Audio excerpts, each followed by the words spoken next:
বিসমিল্লাহির রহমানির রহিম। আসসালামু আলাইকুম ওয়া রাহমাতুল্লাহ। তো আজকে চলে আসলাম একটি পানির ট্যাঙ্কে অটো সুইচ লাগানো হবে।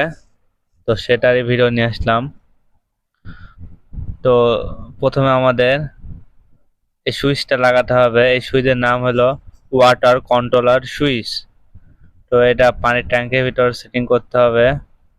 তো আমাদের এই যে একটি বিট দিয়ে প্রথমে আমরা একটি সিদ্ধ করে নিয়েছি। তারটা বের করার জন্য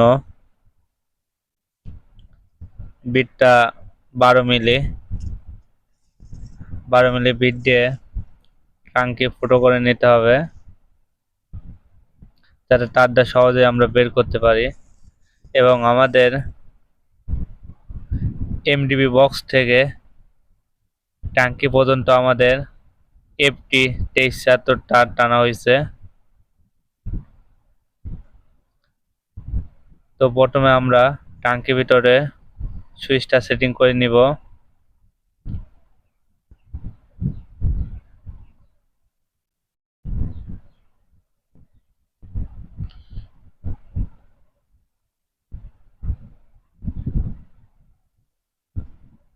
তো ট্যাঙ্কির আসলে ওয়াশ করা হয়েছে, এই জন্য পরিষ্কার লাগছে, অনেক ময়লা ছিল। আসলে একটি অটো সুইচ খুবই একটি বাসার জন্য গুরুত্বপূর্ণ, কারণ অনেক বাসায় দেখা যাচ্ছে মোটর চলে, পানি অনেক অপচয় হয়। আর এই অটো সুইচের কারণে পানিগুলো অপচয় হবে না, কারণ ট্যাঙ্কি ফুল হওয়ার আগেই অটোমেটিক মোটর বন্ধ হয়ে যাবে এবং ট্যাঙ্কি খালি হওয়ার আগেই অটোমেটিক সুইচটা চালু হয়ে যাবে।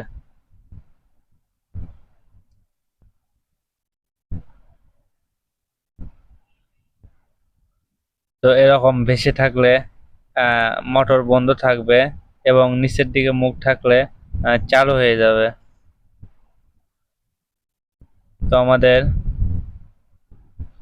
সুইচ লাগানো হয়ে গেল। তো আমরা ফাইনালি চেক দিলাম। এই পর্যন্ত সুইচ থাকলে অটোমেটিক মোটর চালু হবে কিনা সেটা নির্ধারণ করা হলো এবং আমাদের কানেকশন হয়ে গেছে এফটিটার। এখান থেকে ডাইরেক্ট আমাদের এমডিবি চলে গেছে। এই হলো আমাদের এফটিটার এবং এটা হলো ম্যাগনেটিক কন্ট্যাক্ট। এটি 3 ফেজের, যেহেতু আমরা 220 লাইনে ব্যবহার করব, তবে 3 ফেজেরটা কিনে রাখছি যাতে অন্য ঘাট ব্যবহার করা যায় পরবর্তী। তো এটার মধ্যে কানেকশন হয়ে গেছে। আসলে সময় স্বল্পতার কারণে হয়তো পুরো ভিডিও করতে পারি নাই।